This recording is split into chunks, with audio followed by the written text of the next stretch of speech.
So today we're going to talk about common misperceptions and misconceptions about law enforcement. And we're welcoming our executive board and board of directors members to come in and clear up a misconception that they hear a lot about law enforcement.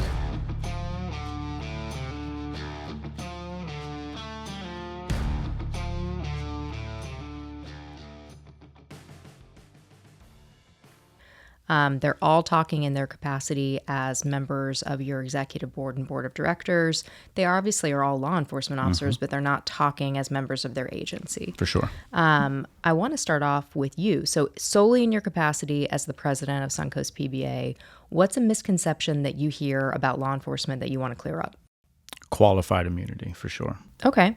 So qualified immunity, big legal concept. A lot of people don't understand it. A lot of legislators try to pass laws about it because it makes a good mailer, I guess, for crazy people. But what does qualified immunity mean to you as a cop? It means that it's the blanket of protection as long as I'm doing right by my policies, my general orders, standard operating procedures, and the law.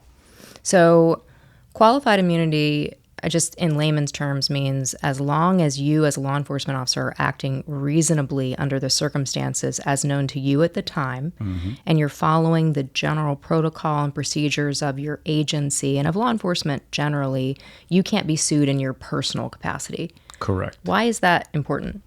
I think it would absolutely disable and cripple the profession if, even though officers do what they're supposed to be doing, per policy, like you said, per agency guidelines, if we were then held liable civilly, financially, for every single one of those things, it crippled the profession. I think people would not want to risk knowing that just because I arrested somebody or did a use of force, completely justified and appropriate and legal, that I and my family would have to suffer the consequences of a lawsuit. Yeah, I think one of the things people don't understand just generally is that being named as a defendant in a lawsuit, even completely in your official capacity, is stressful. You've had that happen. Been there, done that. Yeah. 17 times? Those were internal affairs, but one that went all the way to the U.S. Supreme Court, though. Yeah, it's just, I know you're not a person that is impacted by stress in the same way as other people, but as the lawyer for 2,000 of y'all, we monitor a lot of cases where people are named as a defendant in their official capacity, and it's stressful. It's stressful for their husbands, their wives, them. Absolutely. So the idea that you could be sued in your personal capacity is just nuts. Like, who would sign up for that? Nobody. I think that's why you've seen a drastic migration from some cities and states that are flooding to Florida. We at the agency that I work for, seen a massive influx of people from out of state, specifically those agencies that started removing that protection of qualified immunity. Again, keyword qualified. Yeah, not just qualified. Random immunity. Yeah, it doesn't mean like blanket immunity. Correct. Qualified immunity means you have to be doing what is reasonable, what is objectively reasonable to a similarly situated officer. What you have to be following the procedures and policies that your agency has created. So let's give some examples of things that would not be covered by qualified immunity. What if you were wearing your uniform and you murdered somebody who hit your wife? Would that be covered by qualified immunity? No. Why not? Absolutely not, because you're not acting under the course and scope, first of all, and by policy. So you can't just go out there randomly murdering people and just say, well, I was wearing my uniform. That doesn't work like that. What if I'm going to give an example of something that comes up from time to time in trainings.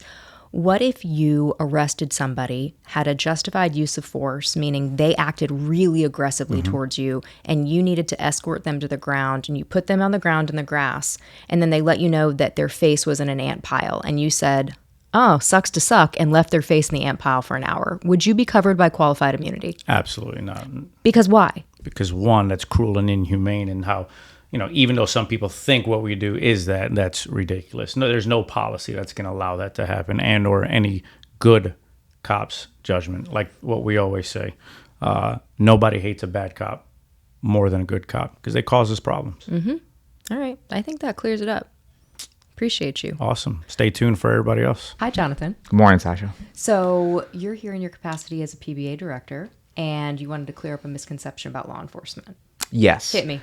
So one big one that I've kind of seen just in my work, whenever citizens call the police, if they're victims of a crime or they witness something, they have an expectation, usually an arrest will be made, that type of thing. And that's perfectly understandable. That's what we encourage the public to do. I think sometimes there's a lack of understanding the standard that law enforcement has. Our legal burden is probable cause to make an arrest. So you can have something like, let's say, retail theft at Walmart, where we get surveillance footage, talk to loss prevention. Usually the person's there, they have the items. That legal burden is generally pretty easy. It can get convoluted sometimes when the investigations are a lot more in-depth, whether the homicides, sex crimes, especially when the time lapse is a lot longer. Now, all arrests can be made on all of those. Convictions can happen on all of those. Sometimes the investigations, they take a lot longer. And you can be as well-intentioned and utilize the resources you have. And unfortunately, sometimes that legal burden we have of probable cause is not met, or we meet it. It then goes to the state attorney's office. And on their end, it's, can we prove this beyond a reasonable doubt? So I think, as much as we would like to do absolutely everything we can, sometimes what the victim wants as far as getting someone in custody, seeing the totality and the closure of it, it can't always happen. Yeah, you said something interesting before we started. It's like the idea, prosecutors talk about this a lot too. This isn't going to be as neat and tidy as a 30-minute episode of Law and Order, right? Right. Absolutely. There's so many just factors that go into it. And when it comes into just subpoenas, warrants, case review, none of it is as quick like we like it to be.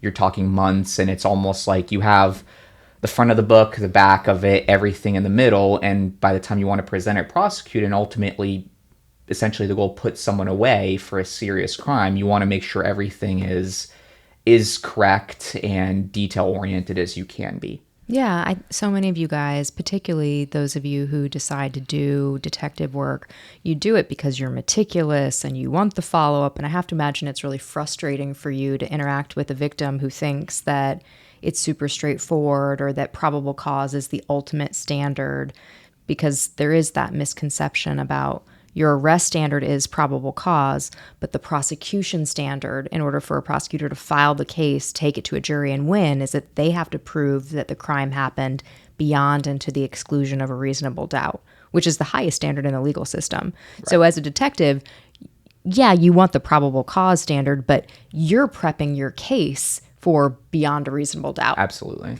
And I think a lot of it, especially on my end, is just it's managing expectations. You might have a case where, depending on the circumstances, I might never get to that legal level of probable cause, or it could go that, but not all the way. So I think it's important just being, earnest and sympathetic, but just straightforward on, this is what I can and can't do. I'll absolutely try my best to take you as far as I can to there, but this may or may not happen for those reasons. Yeah, it's an interesting burden for you guys. It's like nobody goes into law enforcement because they don't care. Like, you deeply care, you deeply want to get it right, but you also need to let the victim know, like, there are just human limitations. If it's a no witness, no evidence case, even though we may all as people know, like, that happened, that doesn't mean the legal system burden is going to be met such that you can make an arrest or have a successful prosecution. It's a catch-22. We have to play with obviously the defendant's rights during the process, and of course what we're fighting for is the victim's rights as a victim to see justice for them. Yeah.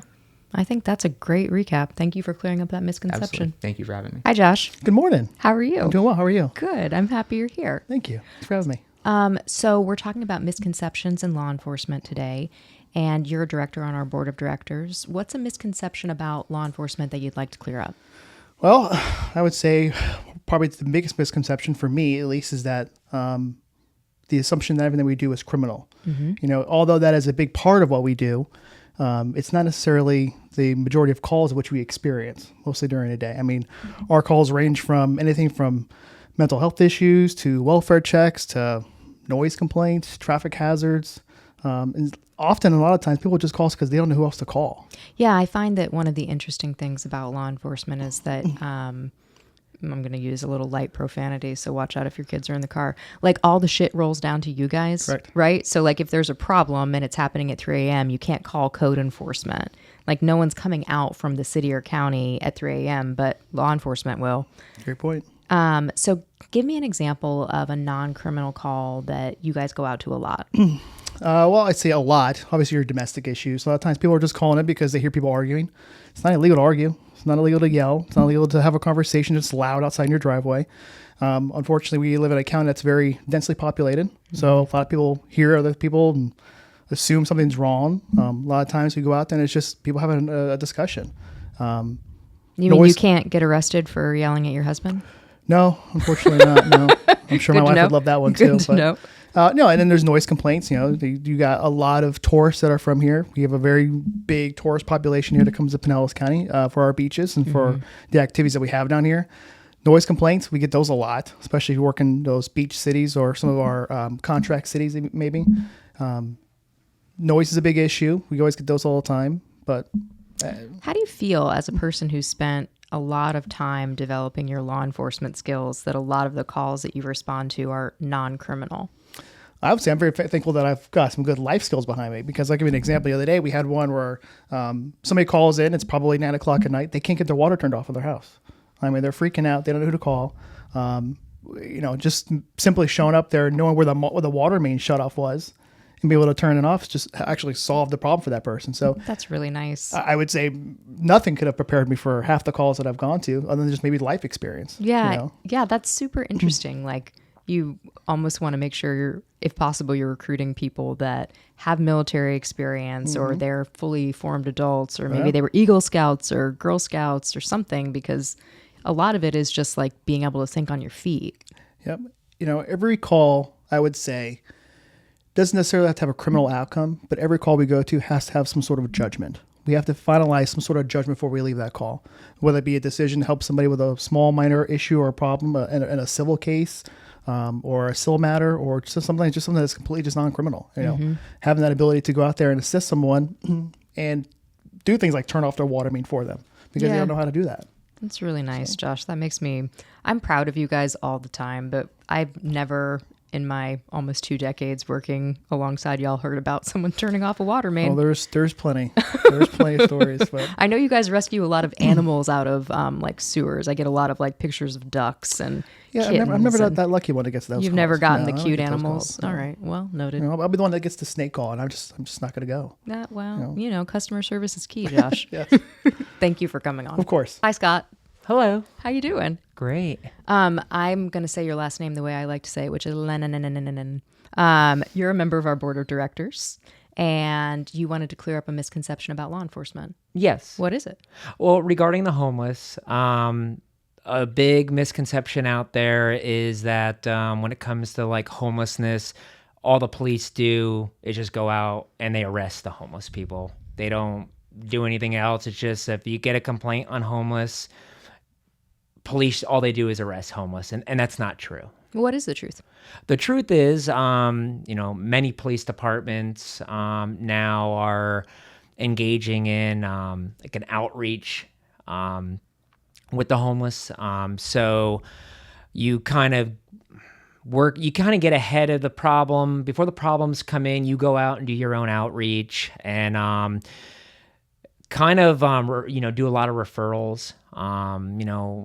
Again, the misconception is, police just take the homeless people to jail. No, what really is going on with the police nowadays, with community policing and homeless outreach is basically you're trying to refer the homeless people to get to shelters, to get to in front of social workers, because I'm not a social worker, I'm just a police officer, but to refer them to a social worker to maybe try to help do some outreach and, to get them off the streets that way. Yeah, that makes sense. I think I'm going to say here so nobody comes for us in the comments. Some people call this population an unhoused community. Some people call them a homeless community. Is it illegal to be homeless? It is not illegal to be homeless. There's a House Bill 1365 that came out recently, and And, you know, a lot of the people who go Google that, they assume automatically it is against the law to be homeless because they didn't actually read the entire... What? They didn't read the whole... They just read the... They just read the part where it says that you can't be sleeping on streets and stuff like that. Yeah.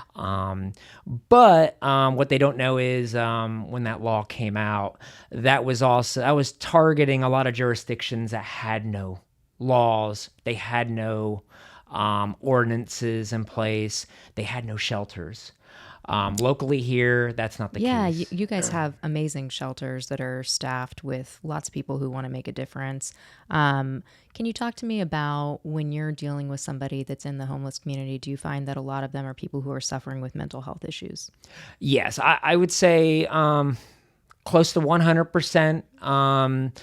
Mental health issues, and then you throw on, unfortunately you have substance abuse issues, and that all kind of ties into it. But I would say the 99.99% mental health with substance abuse issues, and also a lot of people who served in the military, a lot of veterans, and a lot of people that have aged out of foster care. Yes. Yep. So I think one of the things that I'm going to say this so many times during the course of this podcast, Taylor's going to get really tired of editing this, but I'm so proud that I get to work with y'all because you do so many wonderful things for people that are at risk. And I don't think any kid grows up and thinks, you know what, I'm going to sleep on the street and have nowhere to brush my teeth and have nowhere, sanitary to use the bathroom. And when law enforcement officers do all the work that they have to do to become law enforcement officers, and then they serve in communities that are marginalized, just makes me proud of y'all.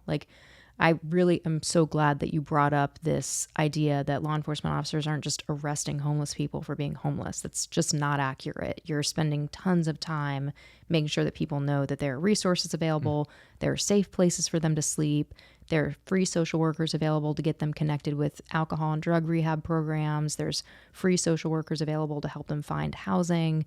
And you're the boots on the ground conduit that when, Karen calls in and says, there's a person sleeping outside my storefront, which is real and she's allowed to call for that. You're the one responding out there and making sure that person knows that that's not their only option. Yes. Yeah. Thank you for that. You're a good man. Hey, George. Hello. How's it going? Good. So you are a director on our board of directors. You're also a past president of this esteemed organization. Yes. And you have a misconception you'd like to clear up about law enforcement. Yes. Hit me. The thing that kind of stands out to me that I see with all the social media things going on and how prevalent everybody is in used to be the kind of behind the scenes interactions with law enforcement is now that everybody's got a cell phone and they post everything on social media and everything, everybody thinks that it's appropriate to hold court on the side of the road or during the traffic stop or what have you, to the point where just a traffic stop, a normal everyday traffic stop, and the next, the officer explains, hey, this is who I am. I need to see your driver's license and registration. This is why I stopped you. And the automatic response is, well, I didn't do that. I'm not giving you anything. I want to see your supervisor. And then they want to banter back and forth on legalities and what if the officer had reason to stop them and what the excuse was, those kind of things. And I think it's just created a misconception on the public's part, and it's causing a lot of friction and officer safety concerns, because now we get into this big dispute on the side of the road, which is completely inappropriate. If you don't believe that you were stopped appropriately or there was probable cause or reasonable cause, whatever you think at the time, that's not the time to argue it and go to court and start stopping to call. I need to see a supervisor. I need my mom to come down here. I got to do this. I got to do that. The easiest thing for everybody's, especially their safety, in my opinion, would be if the officer stopped you, there's a reason you got stopped.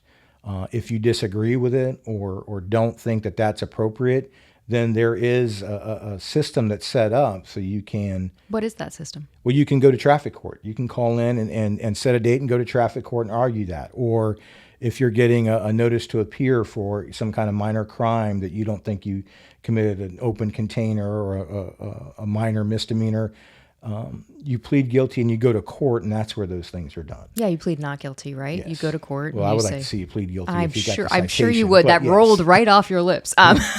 Yes. So But- I guess one of the things that comes to mind for me about what you just said is that members of the public oftentimes in this like social media heavy world think that if they embarrass the law enforcement officer or make a scene that they're going to change the outcome of the traffic stop. Absolutely. And that's like not accurate, correct? You're going completely opposite direction of what you're hoping for when you do that. And as an officer safety component, because I know you are a person for your entire career who's been super mindful of officer safety, why is making that stop on the side of the road longer an officer safety concern? Well, number one, you're both exposed. Even when you're pulled off to the side of the road, there's still traffic going by. There's still everybody doing their everyday life. And the longer that the officer's standing at the door, the longer he's standing next to the roadway with the traffic going back and forth. And the more time that goes by when you're sitting there bantering back and forth, I think the citizen thinks, well, if I talk enough here, then I can talk my way out of whatever's going to happen. But as the officer, you're standing there, well, why are you delaying? What's going on? What's in this car? What is it about you that is causing this to get drawn out? That automatically makes me think, do you maybe not have a good driver's license? Is there a warrant out for your arrest? Is there some kind of contraband that you're not supposed to have in this car? That's what's going through the officer's mind. Yeah, it's like when the citizen, because they saw somebody with 1 million views on YouTube or TikTok thinks like, oh, I'm going to razzmatazz my way out of this. Right. Like what they're actually doing is creating a lot of smoke that's making the law enforcement officer think, is there a fire somewhere in here? Exactly. And I think that's a really good thing for people to know. If you were teaching a high school civics course on the safest thing a person can do when they get pulled over, what would be like the 1, 2, 3, 4 that they should do? Just comply with what the officer's asking you for. Don't play games with, hiding your hands or doing things like that. If he asks for your driver's license and registration and insurance, then provide that to him. Yeah. Let that course take its path in that manner. And if you don't agree with something, there's nothing wrong with saying, hey, I don't agree with this, or I'm not saying that you have to comply in that aspect, but that's the side of the road or the sidewalk is not the place to hold court and to, try to argue your way out of whatever you think is going to happen, or like you said, embarrass the officer to the point of, well, now the officer's not just going to put his pen away and just go walk back to his car and drive away. And in fact, they can't, right? Right. Like You're legally obligated. at that point, the officer has made a Fourth Amendment seizure of that person, That's right? correct. And so they're staking their career on the fact that they were accurate and they had probable cause to make that stop and to sustain that traffic stop. That's correct. Yeah, I also always want to point out like the economics of time. So when a law enforcement officer makes a traffic stop and then they have to generate a report or write a ticket, it takes his or her time. Mm-hmm. So they're not trying to waste their own time. They're creating more work for themselves. Yes. If you're looking at the human aspect of how can I make my life the easiest that I can make it, would be for the officer just to go sit under a tree somewhere and not do anything unless you specifically call and ask them to do that. Oh, and one other question that I think is really important for people to know is that sometimes it is appropriate for a supervisor to come on scene, correct? Yes. And you've been a supervisor. When is it appropriate for a supervisor to respond? If there's issues going on with the stop or the encounter, and this kind of goes not only, I know we're talking a lot about traffic stops, but even just your on the sidewalk encounters or things like that people have with police officers. If there's an issue that comes up that legitimately needs to have a supervisor there, then the officer is going to get you a supervisor there. Yeah, And if you ask for one, you're going to get one. Well, an officer might want his or her supervisor there as an additional set of eyes for their experiential knowledge. If there's something per policy that the supervisor needs to sign off on, right? So That's true, yes. There's lots of good reasons for a supervisor to be present, but But you asking for a supervisor doesn't grind everything to a halt, and now you're in this standoff Yeah. where- You're not going to change the outcome of your traffic stop or your criminal interaction by being a jerk. that's correct. You're probably going to make it worse. Right. Thanks, George. Exactly. And it kind of goes along with, like I said, the sidewalk encounters and things like that, where, now all of a sudden there's a crowd of people around this officer talking to this person, and you got 15 people with their cell phones out that think that they need to be right up in their face, with their phone 6 inches from the officer's face. And it goes along with that. You're just making things worse. Yeah, There's nothing wrong with recording. You want to record it, by all means, because 99.9% of the officers out there already have that going on. They've already got a body camera. Yeah, they're recording too. So, But stand back 15, 20 feet and let whatever you want to film it, go ahead and film it. But don't be right up in it, interfering with things, because you're probably going to bring negative attention on yourself. and you just ideally everybody wants safety, right? Like if we're trying to like boil it down to the core issue, that if we're viewing it in the light most favorable to everyone just wants to be safe. Right. And that includes the law enforcement officer, that includes his or her supervisor, and that also includes the members of the public. So if we treat each other with respect and we give each other space to do our jobs accurately and professionally, we're increasing safety. That's correct. I appreciate you, sir. That's a good misconception to clear up. Okay. Have a good one. All right. Thanks. Douglas Dilla. Hello. Hello. How are you? I'm good. How you doing? Perfect. Good. So you're here in your capacity as a Suncoast PBA director to clear up a misconception that members of the public have about law enforcement. Sure. What is it? When an officer should read Miranda right to a suspect for interrogation. Tell me more. I think it's a misconception of whenever it should be read or should not be read. I think when an officer is just trying to get general information from the subject of like, who's your name or what's your name, where do you live, tell me what happened. I think it gets misconstrued where someone hears an officer asking questions and they feel like they need to be read Miranda. But I think what should be mostly understood or taught more to the public is that whenever someone is asking a question that is gonna be more fact driven, as far as like, tell me more about this allegation that you hit so and so, or that you broke into some place and stuff like that. You know what I'm saying? That's when Miranda needs to be read. Yeah, when you need to read Miranda because you're trying to protect the statements that are made and be able to make them admissible evidence, right? Absolutely, yes. So in any custodial interrogation, you're going to read Miranda. Yes. Because you don't want to lose the statements. Exactly. So if you as a cop are not reading someone Miranda and some person riding by on their bicycle wants to be a member of the peanut gallery and say, don't answer that, they haven't read you Miranda, that's street lawyering and it's generally not helpful to the person. Yes, no, it doesn't help the situation at all. Yeah, and it doesn't help officer safety and it doesn't help the person that you're asking questions to. Yes. Like if you're not reading the Miranda, it may be that they're just a witness, correct? Yes, exactly. If you're not reading the Miranda, it's because you're just trying to figure out what the hell is going on to make sure everybody's safe. Mm-hmm. Yes. But if you're reading the Miranda, there's probably a reason. Yes, No, exactly. It's like trust the process, right? So, Doug, you were talking to me before we started rolling about misconceptions that people have about when law enforcement's interacting with someone who's under 18. Can you clear up for me, like one of the misconceptions that I hear a lot is like, oh, you can't talk to that 17-year-old until their mom or dad arrives. Is that Yeah. true? No. So tell me more about that.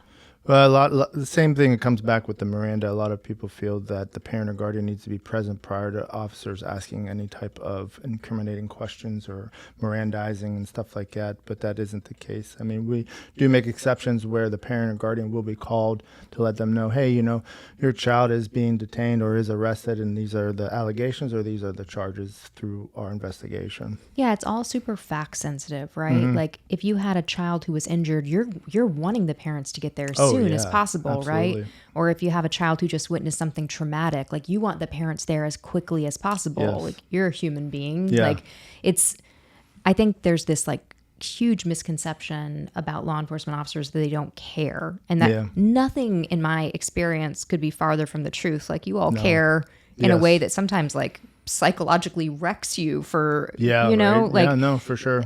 I do see that officers do carry that burden home with them, and it stinks. But it is, the job Yeah. that we do incur. Yeah, it's like with kids, if you're interacting with, as a law enforcement officer, if you're interacting with someone that is 11, you're going to have a different type of interaction than if you're interacting with someone who's 17. Yes. And if you're interacting with an 11-year-old who just, I don't know, spray painted the side of a wall, you're going to have a different interaction than if you're interacting with a 17-year-old that you just think maybe killed somebody. Absolutely. And I think the public should know that law enforcement officers are dads and moms and regular people with families. And We're human beings. We put on our pants the same way yes, everybody else puts their pants yes. And often those pants are extremely uncomfortable and made of on. polyester. Fair. And in June and July, you really feel it. Very hot pants. But yeah, I want members of the public to know about your topic, that Miranda is for custodial interrogations. Yes. And interactions with law enforcement officers and juveniles are handled based on the totality of the factual circumstances. And while you all want to accommodate parents, and you certainly want to accommodate kids who have been exposed to traumatic events or been victimized, etc., if a child did something that's serious, like committed a serious crime, you might Mirandize and start that process soon because you're trying to protect other kids. Yes. And if they were witnesses as well, too. Yeah. Because it may not be a victim or a suspect, but a witness. We're still going to contact the parent and be like, hey, is there a way we can make some arrangements to come pick up your child because of this and that has happened? Yeah, I also think something that's interesting, without talking about any of the agencies particularly, but I think agencies generally do a really good job of having soft rooms, meaning like rooms that are built for kids that are meant to mitigate the traumatic impacts of being victimized witnesses or even perpetrating a crime. Sure. I think law enforcement's come a long way in recognizing that there's probably a reason that kid is involved in crime, and it's not a good reason. Yeah. And our hope always is to get kids back on track. Yes, absolutely. I agree. Well, thanks, Doug. Absolutely. No problem. Thank Appreciate you. How you doing? Good. How are you? I'm not going to call you by your government name. Okay. Which thank is you. Christopher Jones Jr. or CJJ, as I Yeah. like to write in our emails. Yeah, But my PBA acronym. yes, CIJ. Yes. So we're talking today, Chris, about misconceptions that you all, in your capacity as members of our board, and you're a member of our executive board, misconceptions that you want to clear up about law enforcement. So if you had, a microphone in 5 minutes, what would you tell a member of the public? So I think one thing that I've dealt with over my 17-ish years of doing this job is we'll go to calls for service, and there'll be a crime committed. Say it's something that over time, as a people, we probably could have fixed. But I need to start over. You're doing great. I totally blanked. How about I ask you a question, because this isn't supposed to be perfect. It's supposed to be Yeah. human. So you were telling me before we started rolling about you're like an American history guy and like a Constitution guy and a government guy. And I like Yes. that about you. We've had some really good conversations. So we've often talked about the roles that the different branches play.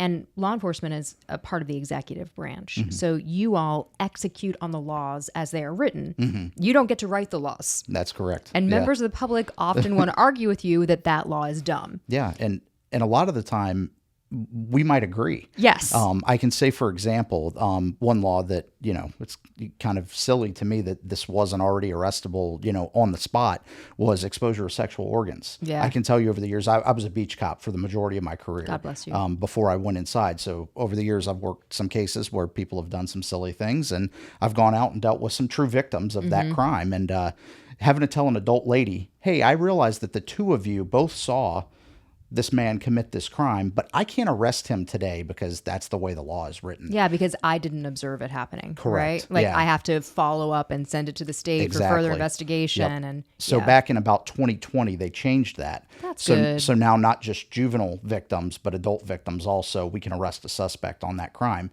So in Florida, there's a list of misdemeanors that we can arrest on called warrantless misdemeanors. So things that didn't occur in our presence, such as like a battery, not, where we have to forward it to the state, like you were saying before, where, yeah, a crime was committed, but we can't arrest because it didn't occur in our presence. This list of crimes allows us to make that arrest based on the testimony of that person on scene, even Yeah, though we didn't witness it. I imagine that stuff like that is just like painful to explain to a victim who thought she was going to the beach. Instead, she got a real gross show. Oh yeah, yeah. I'm glad that one got fixed. I am too. I'm very glad that one got fixed. There's others that I'm sure you and I could both, between Mm-hmm. us and our many years of being adjacent to Yes, your trauma yeah. and you being traumatized. Yes. There are laws that we would love to see changed, but if a member of the public wants the law changed, should they petition their local law enforcement officer to do that, or where should they go? So you need to talk to the people that you elected, obviously, the people in Tallahassee for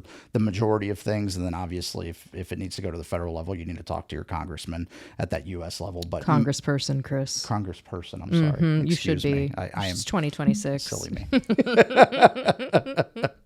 But most of the laws that affect people locally are going to be at that state level. So talking to your legislator and just expressing your concern for whatever insert law is, because we go out on calls all the time where people are frustrated.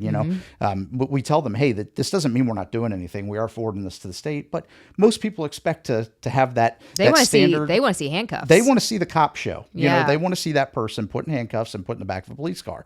And unfortunately, if it's not on that list of warrantless misdemeanors, and it is a misdemeanor, regardless of how much evidence we have at hand, we're going to forward that charge to the state. Yeah, I think there's other laws too that are interesting that exist that you as an individual might think like, gosh, I don't like that. Like, Yeah. there are lots of laws regarding like how people can use guns on their own property and things Absolutely. like that you as an individual voter might have big feelings about. But when you put your uniform on, you don't get to be a legislator on the street. That's right. You are there to execute on the laws as they are written. Yep. And I wish more people knew that, because you're a human being too. Like, you're just trying to do your job as you have been trained to do it. Absolutely. Yep. And I think we could all be a lot more respectful to each other. Some members of the public are wonderful, but some most are. Yeah. are rightfully frustrated. And it's like, sir, ma'am, like, I'm not the right repository for your frustration. Like, please call your legislator and like make your voice known. Go to those community meetings and see if you can effectuate change, because we would love it too. But I can't say that to you because I got my uniform on. A lot of times we end up educating people on how to contact those people. Like, hey, there are local offices. You can go talk to one of their staff members and get your concern heard. You can send an email, you can call. There's a lot of ways to do it, but people just don't know. Most people go about, law-abiding citizens go about their day. They have their 9 to 5 or their shift work, what have you, and they're just doing their thing. They never have to think about that until they become the unfortunate victim of some criminal, and now they have the face of the government show up in our snazzy uniform, and we're telling them, hey, sorry, we can't, or hey, we're gonna have to do this. And they're not happy about it. And I can empathize with that, right? Yeah, well, for sure. So yeah, it's hard to be customer service for the state of Florida. Yeah. Or for your county. Yes. Well, God bless you and thank you. I appreciate you, Chris. Yes, ma'am. Good to be here. What up, Cody Lance? Hello, Sasha Lohn. How are you? Oh, you said my last name right. I practiced it all day. It's like you're a detective or something. Indeed. It is like that. So we are talking today on the podcast with members of our board of directors and our executive board about misconceptions that the public has about law enforcement. And I really liked yours. So tell me, what is the misconception that you want to clear up? Well, I'm glad you like it. Thank you. So when you're a police officer, people will always say to you, I can't believe you guys deal with that. I don't know how you guys deal with that stuff. I could never do that. It's terrible. And what they're talking about, generally is the gruesome things that we have to deal with, the car crashes, the child abuse cases, the shootings.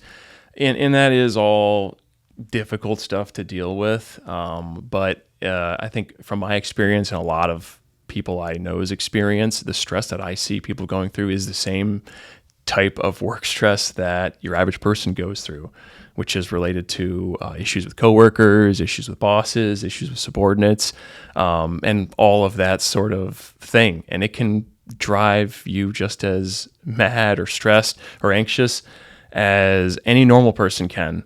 I would say that maybe the difference with us is that we're stuck where we work.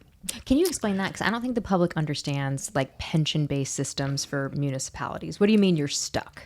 Right. So, if my spouse has a job at her private company and she wants to leave, she's just done with it, she could probably find another job maybe a better paying job even in that realm, and she can just move on. And, the grass isn't always green there, but she does have that option. For us, we began contributing to a municipal pension system generally. Now you can work for a sheriff's office and switch, but it's still not all that difficult there on the state system. I'm getting into the nitty gritty here. But for us, once you start, that's it. That's your system. You work for the city of Johnsonville and you're 5 years in. And let's say you have to do 25 years. You've got 20 more years to go. And if you change police departments, you're starting all over again. While you still are in that much at that one place, you don't get to collect that till much later in life.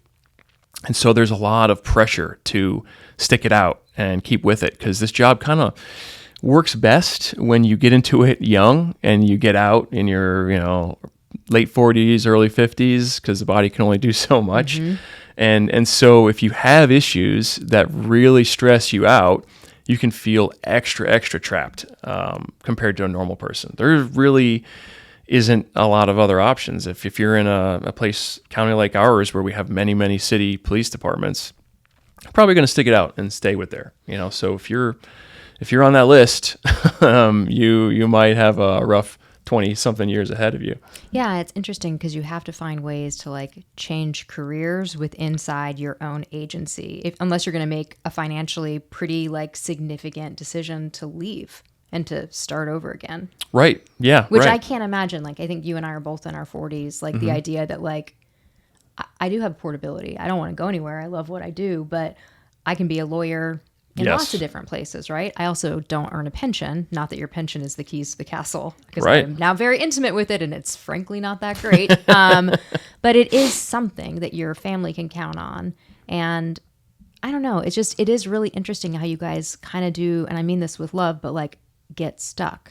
It's you make a decision at what? How old were you when you started at your city? Oh gosh, it's a quick math. 23. Yeah. Which is, as everyone knows, when you make amazing life decisions. Yes, right. You're making crazy. your best life decisions in your early 20s. Right. That's a different person. Yeah. I don't. 23-year-old Sasha. I mean, that's a whole nother podcast. It's just not the same person that's sitting here now, but you're kind of stuck with that version of you's decision. Right, you are. Yeah, you have to do your best to make the best of it, and there's some individual responsibility there, I think, in not, just wallowing in self-pity and taking some actions that maybe make things a little bit better for you. But it can be difficult. One of the things that you said at the beginning is that the vast majority of the stress comes from just the regular slings and arrows of being an employee, and whether that means you're supervising people, which is a totally different skill set than being a good police officer, or you're being supervised, which is also a different skill set than being a police officer. There is a heavy burden of stress on you all from the traumatic scenes and from the horrible stuff that you witness. And I don't want to glaze over that and pretend oh no, that doesn't impact you. It's, to me, at least what I experience from interacting with all of you all the time, and it's 2,000 of you, so I get this kind of mass amount of data just from daily interactions. It's all of the stress of human adult life, kids, spouses, schedules, shift work, but then also this veneer of sadness that comes from seeing the worst things that people do to each other. And I know that's not what you wanted to talk about, but I did want to at least acknowledge that there is it's not just the same as what everybody else's life is. No. And it's different for everybody, I don't get the slightest bit of emotion when I have to deal with deceased people. That's part of my job. And now, so, I mean, just this week we dealt with 2 in a house, and there wasn't nothing, my heartbeat didn't go up at all. But what really bothered me was a few months ago having to stop a 13-year-old kid who was it's my son's age, and he felt definitely really, you could see in his face, he was upset about the situation. He actually didn't really do anything wrong. He was just kind of in a place where other stuff was, and I felt really bad for him. That, of course, bothers me. And then all this other gruesome stuff I don't think about beyond that day, and so it's different for everybody. It is very subjective. And different people do struggle with those things. I definitely don't discount that. it definitely happens. I know many people who deal with PTSD from incidents that happened on duty, but I might know more who deal with personality conflicts with people that they're working with. Yeah. And that seems to haunt them just for years. It makes sense to me. Like, I think maybe an analogy would be like the personality conflicts and the supervisory challenges, or the being supervised challenges, or the being stuck. It's like walking around always in shoes that are like half a size too small, Yes. as opposed Yes. to like the trauma is like losing a foot. Do you know what I Right, mean? right. Like, they both are really, really quite bad. But, Yeah. you know, like one is just immediate and huge and like lingering, but you can learn to like walk, you know, with the prosthetic. Whereas like the shoes are always going to be half a size too small. It's true. And, you know, in addition to like being stuck at your agency, a lot of people are in this field because they feel deeply passionate about it, and it's wrapped up sometimes dangerously in our identities. And we feel like a very strong sense of duty and service. And that, you know, it wears off for some people, but others it doesn't. And so when you get kind of smacked down or something terrible happens to you, it's a lot of times it's more than just an employment related thing. It's, you know, you're really hurting. Yeah. You're breaking my heart. You Yes. know, you take this away from me, this thing that I feel so deeply connected to. It can hurt. It can hurt a lot more. It totally makes sense to me. And then I will add on the additional complication that many of you, I mean, and I don't know, many of you, I don't mean you, Cody, but like many law enforcement officers that I know don't want to talk about how it hurts their heart. So then they just get mean, or they get angry, or they get sick, or they get like a crazy autoimmune disorder because they're like just suppressing all of it, instead of saying like, oh, bro, like when you said that, it really hurt my feelings. And then let the other person carry the weight of their bullshit. Do you know what I mean? Oh yeah, like, it's classic cop. Something happens to them, they become jaded, sour. Just boom, they're out on the street, and that's just how they are the rest of their time.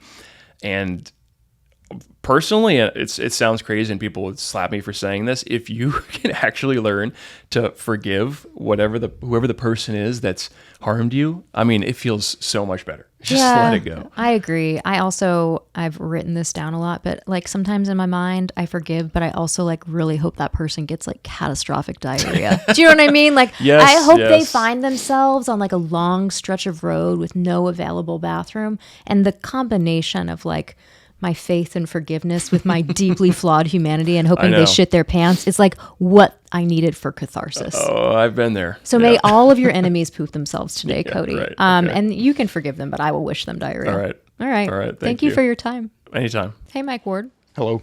How you doing? I'm doing well. How are you? I'm good, thank you. You are the senior vice president for our Suncoast PBA charter. I don't know why they had to do that to me. Like the CH thing is nuts.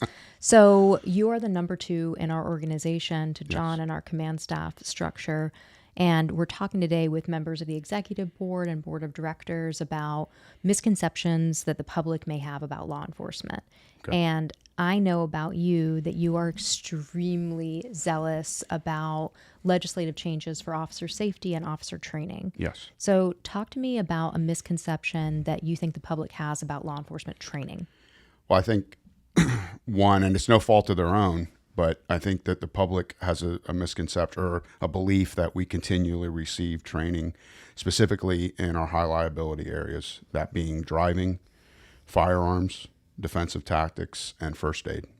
And talk to me about what training actually looks like for you guys. So a lot of times, regardless of the agency, the training is what is necessary in order for them to keep an accreditation. And that's usually a 4-hour block up to maybe an 8-hour block every couple of years. Got it. And I know, like, with empathy to the management side of the house, right, for law enforcement agencies, sheriff's offices, et cetera, it's extremely time consuming to move every human being that's a law enforcement officer through a training module, right? Like it just takes a lot of time and a lot of effort to get people properly staffed to respond to 911 calls on one hand, while also sitting in a classroom or, you know, in a field setting, like practicing their skills. Is there a particular kind of training that you are most passionate about? Yeah, defensive tactics. And for what sure. does that mean? So the officer's ability to go hands-on to make an arrest on a combative individual and not relying on their intermediate weapons, being their taser, their pepper spray, and then if they carry a baton or an asp, something to that effect. Got it. So, and why do you care about that? So when officers rely on their tools to do the job for them and not train specifically in hands-on ability, and they become reliant on that tool, when the tool fails, because it ultimately will, it's not always going to be guaranteed that it will work, they don't know what to do then. And then that officer is actually more apt to resort to possibly deadly force if their intermediate weapons don't work. And I know you don't want to discourage officers from using deadly force no. if they have to. No, like if it's necessary, Yeah. if it's needed to be, then they have to. Yeah. Nobody wants to do that, but obviously if a suspect pulls a gun on you and makes an announcement that they're going to kill you, you as a law enforcement officer have a legal right to kill them first, right? Absolutely. And it's rare, but when it happens, we need law enforcement officers to be decisive so they can go home to their families and their husbands and wives and kids. Oh, but absolutely. there are a lot of situations in the middle, and that's most of our work is the middle work of a person. Right. It's not as egregious as them pointing a gun or a Right. knife or charging them with a right. car, but it's more the person blading their body or balling up their fists and Yes. lunging towards, right? Right. And what kind of force is that on the spectrum? So that would be what we call active resistance. And then if they start to engage in an actual fight as opposed to just trying to get away, then it can go up to aggressive, and then you have aggravated, which is deadly force Got it. resistance. But where we're at with a suspect active or aggressive resistance, you want officers to be able to be empowered to know they have the physical skills Correct. to safely get that person into custody. Correct. For the person and for Yes, themselves. absolutely. Right? And when an officer is reliant on the tool, that the tool should be an aid to your hands-on ability, not in lieu of. Yeah.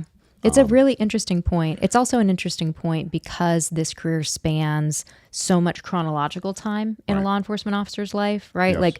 I was just having a conversation with somebody else about 22-year-old Sasha's decisions for now 42-year-old Sasha. I'm Right. 22-year-old Sasha. I love you so much, you sweet little baby. Right. So but in this context, 22-year-old Mike probably had more physical strength and Oh, yeah. endurance than Yeah.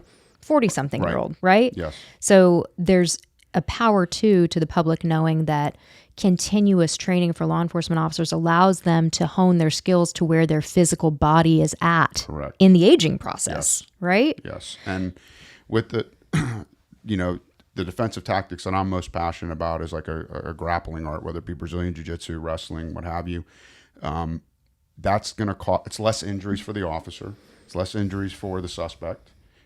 Less complaints because you're being able to control and manipulate an individual without having to use excessive force, punching. I don't know if you just saw recently, but what happened in North Carolina with the officer, he's terminated and now he's charged.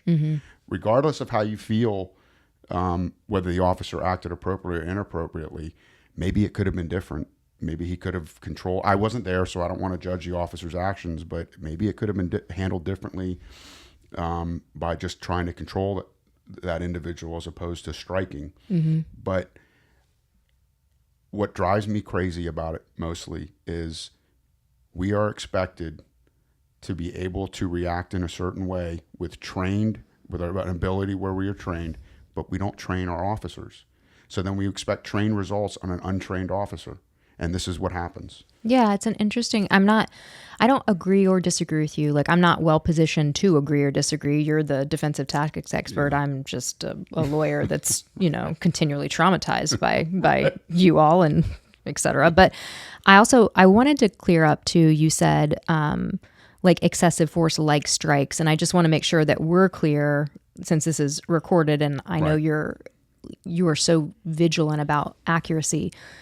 discretionary strikes Right. are not necessarily excessive Oh, no, force. not at all. So and a law enforcement officer is legally allowed to Yes. render discretionary strikes, which to the public are going to look like punches, right? They're going to Correct. look gnarly. Yes.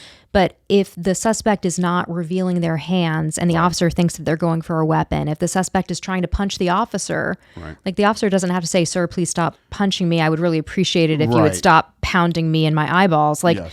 the officer is allowed to hit back. Yes, correct. And I think members of the public should know that too. Yes. Like there's a lot of creative editing online. Right. There's a lot of armchair quarterbacking, Oh, for sure. which is what you're trying not to do Right, with the right. North Carolina situation. The legal standard is what would a reasonable officer in that situation have done? Right. Not what would a command staff member Monday morning in their office have Right. done, not what Mike and Sasha on a podcast think about it. Right. It's why we don't do stories like that on this podcast, because I think it's like just gross. Like we're not Yeah. positioned to understand what was happening in that officer's No, mind. of course not. Yeah. And so what you're talking about is like, hey, let's make sure that law enforcement officers have every tool Correct. in the toolbox. Yes. And at your most basic, the tools that you have, unless something catastrophic has happened, Right. are your hands, your arms, your legs, Right. your body weight, your inertia, your momentum. Sure. And I know you've done some legislative work and Yes. some lowercase l lobbying Right. for changes to the law regarding training. And what you run up against, despite your zealous advocacy, is this idea that, you know, how many people can we take off the street for training while sustaining our efficacy to 911 calls? Right. And it's a real question. Yes. Is there anything that we didn't cover that you want to? So what I tell cadets at the academy is that there's never been a better time, in my opinion. And again, I've only been an officer for 23 years. I'm rolling my eyes at that. I've only been a police officer for 20. I only have hundreds of thousands of hours of expertise, but please. Okay, go ahead. But in that time, this is the best time as an officer to seek out training on your own, whether it be defensive tactics, first aid, driving, firearms, because there's so many people in the military world and then in the defensive tactics world that are so well versed and that have created companies and avenues for officers to seek out training that it's pretty much up to the officer now. I mean, if you want to do the training, it's there, it's available for you. Yeah, and a lot of it's free. Oh yeah, absolutely. Do you have Yeah. any gyms in the area that you want to call out that you think are excellent? Yeah. So, Supremacy Jiu-Jitsu in Largo, that's where I train. It's phenomenal. Gracie Humaita in St. Pete, right off of Tyrone Boulevard by Tyrone Mall. There's plenty of Gracie schools in Tampa, Gracie Brandon, Gracie South Tampa, Gracie Palm Harbor. There's Safety Harbor Jiu-Jitsu. So there's just there's North River Jiu-Jitsu down south. There's so many places where a lot of guys that I work with that train at.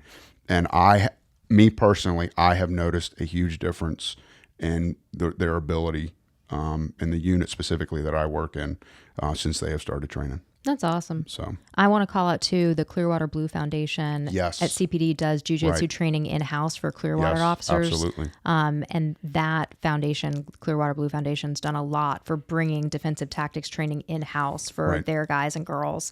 And I also, if you could just briefly comment on defensive tactics and jiu-jitsu and like gender roles. Like one of the things I didn't understand about jiu-jitsu is that it's not about brute strength. Right. It's about leverage. Correct. So can you talk about the value of it for a smaller bodied officer? yeah, absolutely. So Brazilian Jiu-Jitsu, as we know it now, one of the main pioneers or developers of it was a guy named Elio Gracie, Hoist Gracie's father, who was a very small individual. And my understanding is that when his brothers started training in jiu-jitsu, they were a lot bigger and stronger than him, more athletic. And he could just sit and watch a lot of the times. And by sitting and watching, he started to learn just the art itself. And then somebody came in, I think, for a private lesson from one of his brothers. And he was there and said, well, hey, let me show you some stuff that I know. And he had developed a style where he had to rely on leverage and techniques because he was much smaller. My understanding is that individual then said, look, I don't want to train with anybody else other than you now because I like the way you are teaching and what you have developed. And that's kind of what spawned into what we know as Brazilian Jiu-Jitsu now, and it is designed for the smaller individual. If you watch the early days of the UFC, granted, I'm not expecting officers to be that skilled, but you look at someone like Royce Gracie, who was much smaller and was able to control an individual, allow them to kind of wear themselves out, and he used leverage and his ability to his advantage once the bigger person was a little bit more tired, and was able to control him. And he won multiple UFCs because of that. Yeah, I find that part when we had the PBA had Royce Gracie Yes. here for a Yeah. training, he was like, you pointing to me, like, get on the mat. I'm like, friend, I'm wearing high heels and a suit so we can do media work. Right. But he was like, and I said, no, I'm not like, I'm not Mike Ward size. And he was like, that's to your advantage. Correct. And I was like, okay, well, that's Yeah. a cool challenge Yes. to think about. In fact, there was an officer, and I don't remember where she was out of, but she was able, much bigger individual, took her to the ground, was fighting her for quite a long time, and she was beat up, but because she had Brazilian Jiu-Jitsu training, she even said it, Jiu-Jitsu saved my life. She was able to defend and survive the attack until backup could get there. It's awesome. Yeah. I appreciate you so much. Of course. Hello, Kevin. Hello, Sasha. How you doing? I'm well. Yeah? Thank you. You've had a full day so far? We've been working since this morning. I see you. So something that's different about you is that you are a school resource officer. Correct. So we're talking to you solely in your capacity as director for Suncoast PBA. So I don't want to talk about what school you work at or anything like that because we're not talking about you as an employee. Yes. But this whole podcast episode is about misconceptions that the public has about law enforcement. And I think you are extremely well positioned to talk about misconceptions the public may have about school resource officers. Exactly. Hit me with some. So working at a school, it's kind of a unique subset, I think, of being a police officer. One of the things, though, that I think you run across right away when you get assigned to this type of job is that people have a concept that your purpose on presence is for one of two things. You're there to arrest their kids or arrest other kids, or simply that the school you're assigned to, it's so bad that they have to put cops there. And I think both of those are just really kind of off the mark. Well, let's talk about both of them. So why are there school resource officers in school? Well, I think for a very simple explanation is for safety. And obviously it's 2026. We live in the United States of America. We know that there's things that can happen at schools. I believe that the cost is too great versus the cost of paying to have the police officers at your school to leave a school unprotected. So as a matter of course, I think it's a standard almost all across the country. High schools wind up with school resource officers, police officers in many cases. Sometimes they're guardians or some type of guards, but you have an armed presence on your campus to help keep safety. I think that's the number one when you bring it down to bare tax. We're the guys with guns on the campus. Should something... To stop a bad guy with a gun. Yeah, stop something tragic like that happen. Yep. I'm going to take a deep cleansing breath on that because it always makes me think of my kid at school. Right. And now I'm going to talk about why you're out there arresting all the kids at the school, Kevin. And that's that's obviously a real small part of what we do. Well, so let's address that head on and then talk about all the stuff that consumes a school resource officer's day. But what would you say to a member of the public that thinks that the school resource officer is just there like nosing around trying to find kids to arrest? Well, certainly a big part of what we do is involved with everything but. Of course, if something should rise to that occasion, we're the police officers on campus. We have the power to make the arrest. We're that resource for the school staff, school administrators, principals, to provide that service should we need it. But it's a very small part of what we do each day, and we spend a good part of our day focusing on many other things. We partner with the school staff to just ensure everything's safe. We do a lot of things proactively versus reactively. We try to really work hard to focus on some of the simple things of safety, like are the gates closed? Are there trespassers on campus? Are there things like that? And then hey, this kid's maybe a little troubled, or we're having some problems here, and we try hard to build those relationships.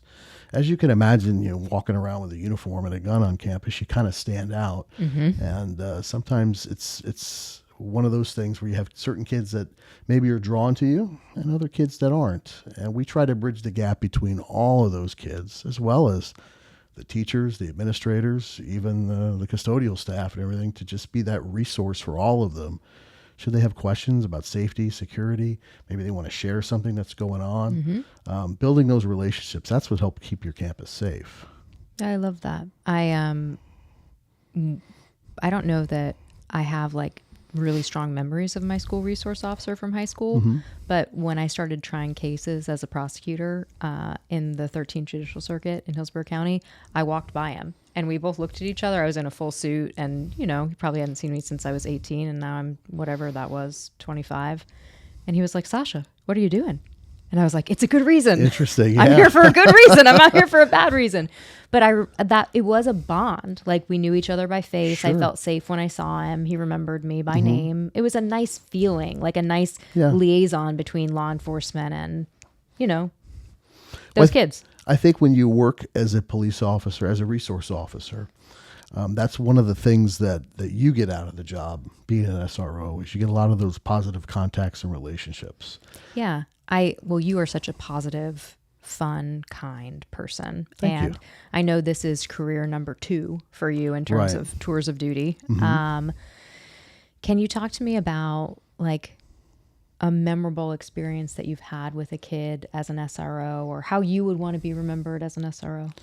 Well, I could share with you something that happened to me recently. There's a young man that would kind of frequent our office. He would come by, and to back up from it, it's very interesting sometimes too when you work as an SRO, the children who will gravitate to you. It's not any one particular bunch or mold. It's one of the things that I found is just a wide variety of kids. Some of them decide, hey, I want to go talk to the officer. I want to go visit with him or hang out. And that's kind of cool because you get that big cross section of kids, and you never know who's going to come gravitate towards you.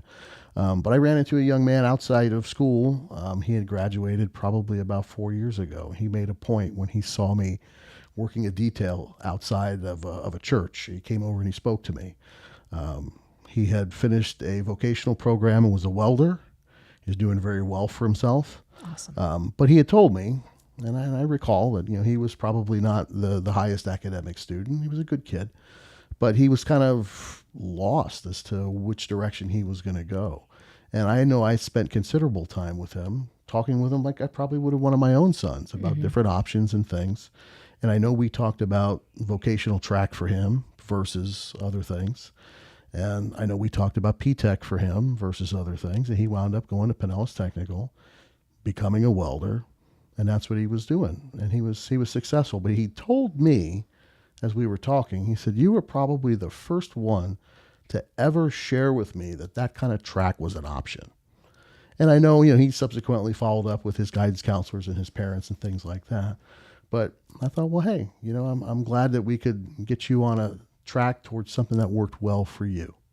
Man, that's a really good story. Like that's the good stuff. Yeah, very much so. That is the good stuff. Because you don't have to be a straight A academic student and go to college or grad school to have a successful life. Not at all. Not at all.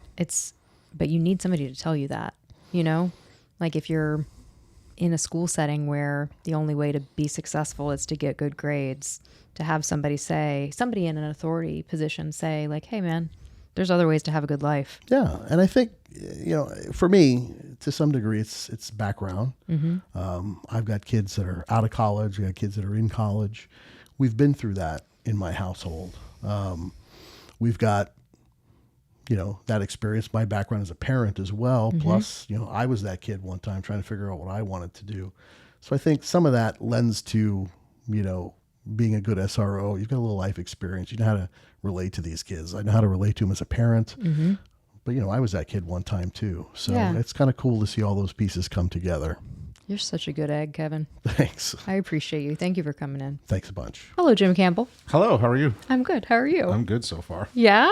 Are you worried that you're not going to be as we talk? No, I'm at that point where life is good every day. I love that for you. You know, yes. People, after over 28 years, some people say, "Oh, it's one bad day." I try not to use that term. It's not a good term to use. Well, 28 years is like you've done a good job. So when I'm done, I'll have almost 35. It's a lot. Yes. It's a lot. Learned a lot. I bet you have. You've seen a lot. Seen a lot, done a lot. Been very blessed. Yeah. With everything here in the county has been good to me. So good. Well, we're talking to you solely in your capacity as a member of the board of directors for Suncoast PBA, and our topic today on the podcast is misconceptions the public has about law enforcement. So, after 28 years, is there a misconception that you feel like you'd like to clear up? There was a few, actually. One of them being the physical part of it. That's an important part. Don't get me wrong. You should be in shape, or at least somewhat in shape for this job, because there's always that one bad moment where you're going to need that physical ability to take care of yourself.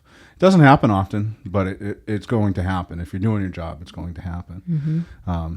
But, unlike years past, we have more women and different groups of men and women, different shapes and sizes in this job. And not everybody is physically fit. So that misconception that you have to be physically fit to be in this job is not there anymore. So Yeah, I think, like you said, ideally, you should be in a physical condition that you can run, climb a fence, jump a fence, save your own life, save somebody else's life. Whatever shape your body looks like doesn't really matter, but can your body do stuff to keep you alive and to keep other people alive?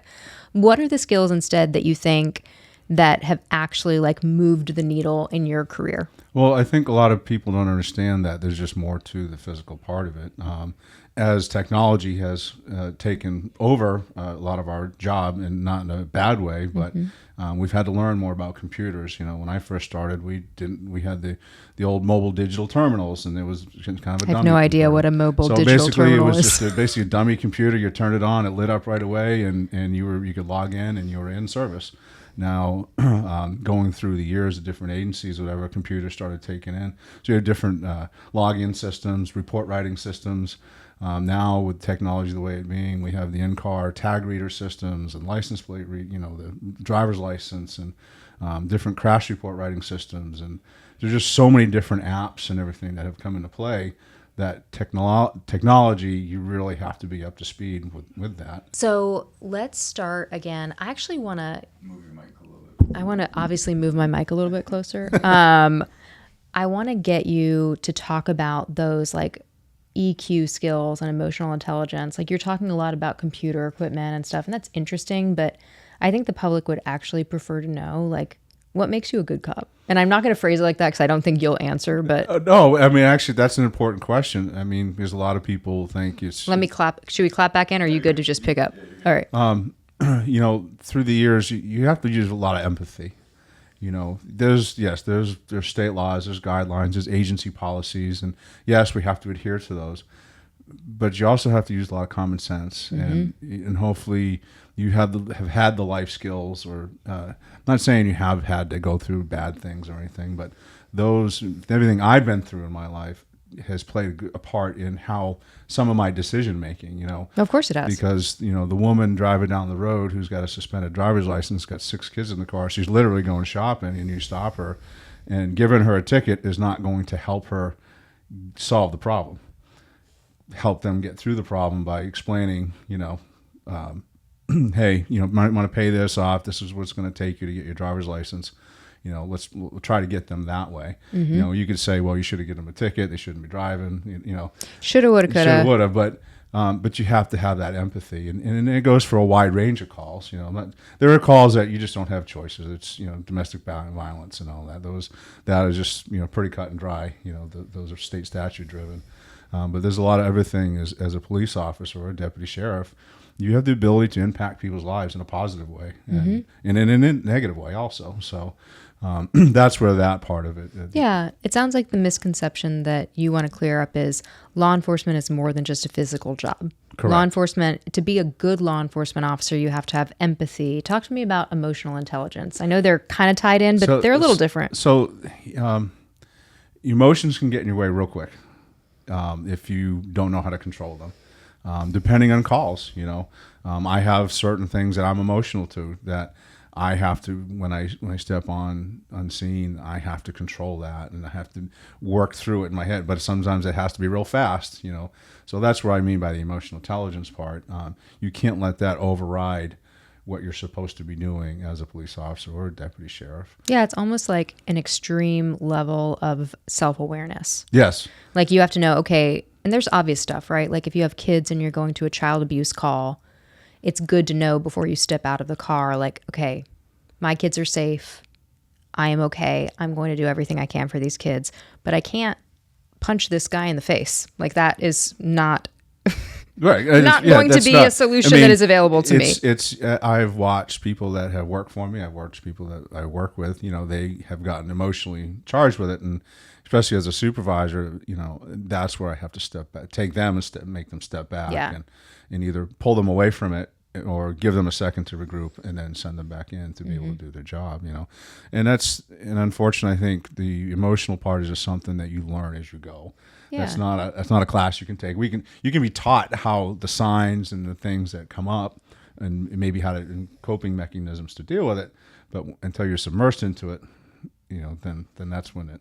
Yeah, I wish there was a class. I wish there was a class for lawyers too, because you know, people teach you. It's just like you can go to trainings on how to read statutes better. You can go to trainings on how to become more physically agile. You can work out your body, but a lot of what you're talking about with emotional intelligence and empathy and even like self-awareness, confidence building, you really just do have to have experiences over time. Unfortunately, yes. I mean, you know, some, and then even for some, it just, unless you have to pay attention to what's going on, and unless you want to learn or want to grow, you know, those things can happen to you. But unless you really decide, I'm going to learn from this, I'm going to take this, you know, I try to every day.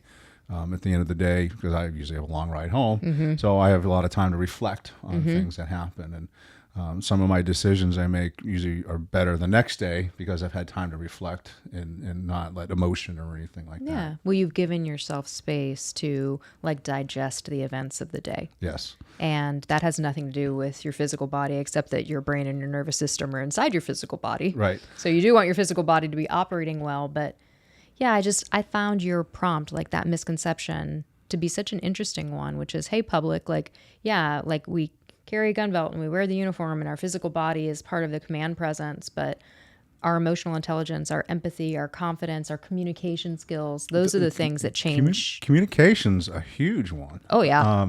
Like a text message. You can try to communicate a message a certain way, but the person receiving it goes, what in the world did they just send me? And we all do it, you know, and I try not to, but I still do it accidentally sometimes, and I have to clarify it, you know. But, you know, when you're working as a police officer, deputy sheriff, or even, you know, detention, you know, because that's huge. Communications, having worked that position also, communications is huge. And you have to be able to talk to people. There's a time, you know, I've always said, you know, we start down here and if we end up working to the top, well, that's how it worked out. But if you start at the bottom with communication, meaning good, solid, you know, we're talking to each other. You kind of let that other person dictate how this thing's going to go sometimes. But you have to maintain that control. But again, going back to explaining yourself, you know, I think the miscommunication, even for law enforcement, well, we don't have to tell people, explain things to them. Well, you do. You should. It depends on your style, right? Correct. Like we had somebody in that's going to be earlier on the podcast that said like, hey, don't hold court on the street. Like you don't owe everybody a play-by-play of your decision making. And I think, yes, that is accurate. And if you want to acquire more information, or if you want to build rapport, or if you want to de-escalate someone so they can be helpful to you, communication and talking to them, it's different than holding court on the street. Correct. It's speaking to someone as a human. Yeah, you don't want to hold court on the street, but you also want to get them to the point where, okay, this is why we're doing this. It's real short and sweet. So now they have a basic understanding of what's going on. And again, we're not doing judge, jury, and everything on the street, and they know that. Yeah. There are some people that like to do that, but you know, so we try to reframe to that. And that's another learning process too. You know, it's how to not get baited in. Correct. Yeah. Correct. And it's easy. Oh, yeah. Especially when you're younger and you don't know any better. Or especially if somebody's finding you at the end of your nervous system regulation, right? Like if you just came off of a really upsetting call, like one that really got under your skin, and now you're just trying to do a traffic stop because a person has a broken out taillight and you can't ignore it, right? Even though you'd love to ignore it, but you can't. and they want to hold court on the street, they might find you at the end of your nervous system regulation, where it might be really easy to fall over into like a less good version of yourself. And there are people that are out there good at, and there are some people out there that purposely try to do that. Oh, just yes. to bait you. A lot of my internal affairs cases are, I will, in the most genteel way possible, say members of the public who go out of their way to go hunting for opportunities to get law enforcement officers in trouble. And I don't understand them. I am disgusted by their conduct on a regular basis as a lawyer who really loves and honors what y'all do. But yeah, I think one of the most protective things a law enforcement officer can do for herself or himself is have that self-awareness, like, oh shit, I'm at the end of my nervous system regulation capacity. I need to call my excellent sergeant and say, like, hey, Sarge, I just had a real weird call and I don't know why I got under my skin. Can I just take 15 to go like sit in the McDonald's parking lot and drink a Diet Coke? And a good sergeant's going to say, yeah, thanks for letting me know. You know, it's that communication both within the organization, right? Like law enforcement officer to law enforcement officer, or the communication with a member of the public, like, hey man, you're screaming and I know you're probably really upset, but I can't hear you. Like, I can't digest the information at the volume you're at. You know, you brought up the being a sergeant, and I think it's not, there's nothing policy that says, but I think it's important for as a supervisor to pay attention to the people that work for you, or even your coworker, no matter what coworker it is. When it comes to if you're watching that happen, pull them aside. You know, give them that room to breathe, and just pay attention to it. That's your job, to make sure that things don't get out of control. And you know, if they need help, they need a break, or you know, so. That's something they don't teach. You know, they give classes on maybe how to recognize it and whatnot, but not how to do it in a way that preserves your colleague's dignity. Correct. It's there's a special relationship there between a law enforcement officer that really wants to do the job well and a sergeant or a lieutenant that really wants to empower them to do the job well, and where they can find kind of like the mutual vulnerability to say, like, hey, I'm kind of burnt out. I'm not soft. Like, I'm not like trying to be a wimp. I just need like a moment to breathe and like listen to my spa music in my car. And then I can check right back on and go kick ass again. And this, you know, law enforcement has the stigma of, well, I can't let people know that. Going back to perceptions, you know, I can't let my supervisor know that. I can't let my coworkers know that I'm having a bad day and I need a break. You know, and even to today, even with all the things that we offer and tell people to hey, come to me, do this, it's still tough for them to get to that point and say, hey, I just need to check out for 5 minutes. Yeah. You know. Yes. It's just what y'all deal with in the aggregate is so impressive to me, and all the skills that you talked about. So I'm just going to say it one more time. The misconception that you wanted to clear up was that law enforcement's just a physical job. Correct. You're just big old muscle men walking around, slamming things around. And the answer to that is there are specialty units that are very focused on physicality. And there are times in your career where physicality is really important for life-saving, etc. But the vast majority, like 95% of your career is going to be emotional intelligence, empathy, problem-solving skills, communication skills, leveling with people, de-escalating situations, and using your brain. Yes, most definitely. Those are going to be, outside of the physical aspect, those are going to be the most important, I think, that you're going to use in your career, and that people need to understand that those are the things we deal with more than just being physically fit. Yeah, no wonder you guys are so tired. That is. It gets tiring after a while. Yeah, I bet it does. So, thanks, Jim. I really appreciate you. No, thank you for having me here. I appreciate that. Thank you. Hi, Rob. Hi. How you doing? Good. And yourself? Good. You said before we started you like to be the guy behind the camera, not out here in front. I'm the guy behind the person that's leading the way. Mm-hmm. Yep. Mm-hmm. Well, thank you very much for getting outside of your comfort zone. All right. We'll try this. Today, we're talking about misconceptions that members of our executive board and board of directors would like to clear up with the public. Okay. So law enforcement officers are out in the world all the time, and everybody's got projections about who you are and what you do, as though you all are a monolith, you know, as though law enforcement officer is like some defined term, and, you know, everybody that's in law enforcement thinks the same way. And so one of the things you and I were talking about before the camera started rolling was that the misconception you wanted to clear up is that for every single law enforcement officer, law enforcement is their whole identity. Right.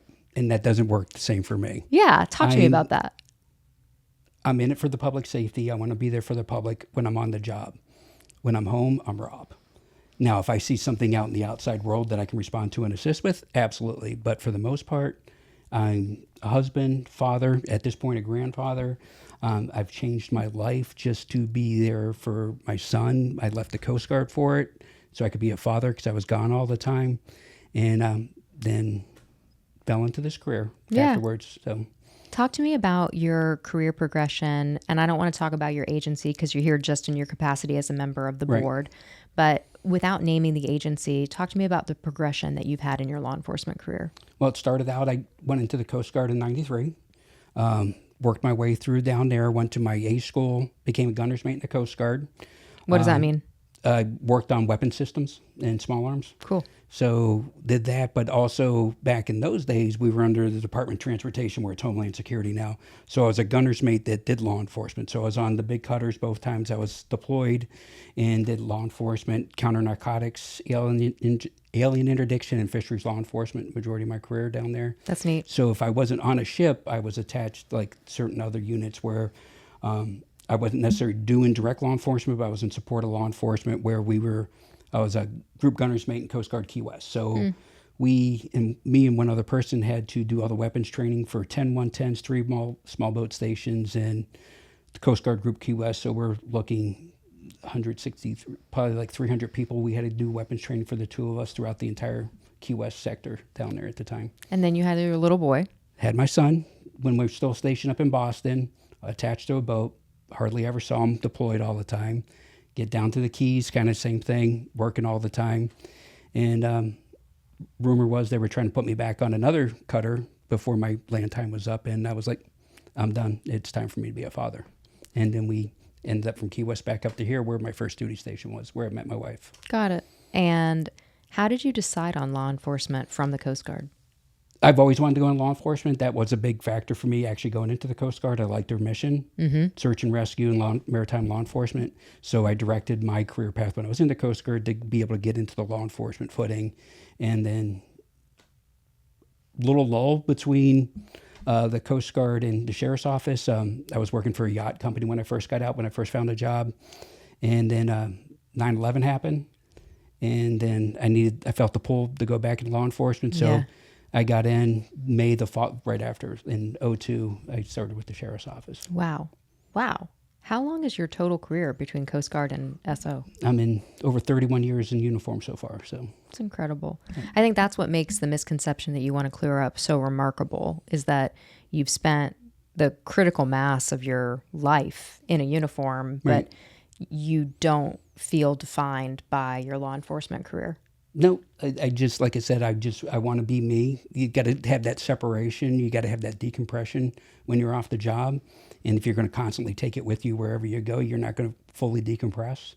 The whole goal is to do your job, to be great at your job. But when you're done, to get as much out of that pension system as you possibly can get and enjoy that retirement, enjoy your life, enjoy your family, enjoy what you worked for your entire life. Yeah. Enjoy your son, my granddaughter, and because when we're done here, we're moving out to Texas to be near them. So, and it's not just that you've been metaphorically speaking, squirreling all that away just to enjoy retirement. You enjoy your life outside of work and you have all the way through. Oh yeah, we travel, we go out, we do our trip out to Texas. Last year we were in Ireland. I mean, we take our trips and we enjoy life. Yeah, and that's why you're happily married and you have a son who's well-adjusted and happily married, and that's why you have a grandson. Yep, granddaughter. I'm sorry, that's Rob. Fine. Well, thanks. I think that's such a good misconception to end on. I love it whenever we can myth bust that law enforcement, just like any group, is all one thing. Right. There's a huge disparate group of individuals, like we recruit from the human race, right? So there's as many kinds of people as there are kinds of law enforcement officers. And I appreciate you and I appreciate your service. Thank you. I appreciate it.